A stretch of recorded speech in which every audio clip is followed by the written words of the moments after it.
This is a question, a multi-part question on how you can arrange people to stand in a line. And in this one you've got 9 attendants and a bride and a groom. So all total you have 11 people that you're going to arrange. And if it doesn't matter how you're arranging them, then in the first position you have 11 people to choose from. In the next position, you've already got 1 in the first, so there's only 10 left in the second position, and so on. So in the third position, there's 9 people left to pick from, 8 left to pick from, and so on. Till you get to the last position, you only have 1 person to pick from. That's going to go in that position.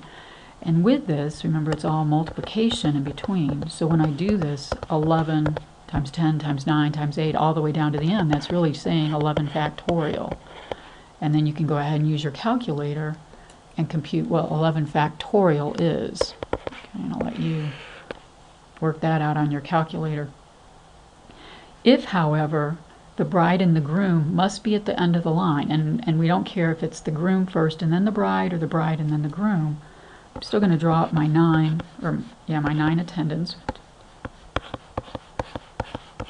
And then my last 2 are my bride and groom. So once again, in this case, I have, starting out, I don't have 11 people to pick from. I only have 9 people to pick from, my 9 attendants, because the bride and the groom are saved for the end. So then it's 9, 8, 7, 6, 5, 4, 3, 2, 1. Again, all multiplied together, which is really 9 factorial.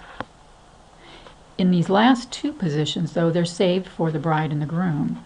And it doesn't matter if I put the bride first and then the groom, or the groom and then the bride. So I have 2 choices here for this position, either the bride or the groom. But whoever I pick, I only have 1 then to pick from for the last position. And again, this is multiplication. So it's 9 factorial times 2 times 1. All right, or 9 factorial times 2. So whatever that calculation works out to be, that's how many different arrangements that you can have with those people. In this last one, how many ways can you arrange the 9 attendants and the bride and the groom if the groom must be at the very end with the bride standing next to him? And that differs from what we have up here. Here, we didn't care who was standing next to whom. You could have the groom up front and the bride at the end. That's why we could pick from 11 different people. In this one, though, again, the bride and the groom are at the end. Alright, so 1, 2, 3, 4, 5, 6, 7, 8, 9. So I know that ultimately this is going to be 9 factorial again. 9 times 8 times 7, all the way down to the number 1.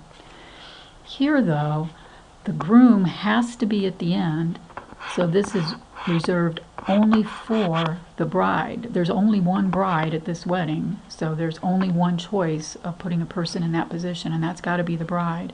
And there's only 1 choice for the groom, so he's the only person that can be in there. So this calculation is going to be 9 factorial times 1 times 1, or whatever 9 factorial works out to be.